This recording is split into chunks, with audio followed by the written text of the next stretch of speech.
ఈరోజు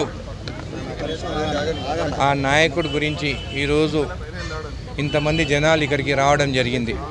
ఆయన ఉన్నప్పుడు మన మహబూబ్నగర్ జిల్లాలో మన కల్వకుర్తి లిఫ్ట్ ఇరిగేషన్ కానీ ఇరిగేషన్ ప్రాజెక్ట్స్ కానీ ఆయన వల్లనే తెలంగాణలో సాధ్యమైందని చెప్పి కూడా మీకు తెలియజేస్తాను. ఈ రోజుకి వైఎస్ఆర్ అంటే ప్రతి ఒక్కరికి అభిమానము, కాంగ్రెస్ పార్టీకి తీరని లోటు. కాబట్టి ఆయన స్వర్గస్థుడు రాజశేఖర రెడ్డి గారు మళ్ళీ పుట్టాలని చెప్పి నేను కోరుకుంటున్నాను.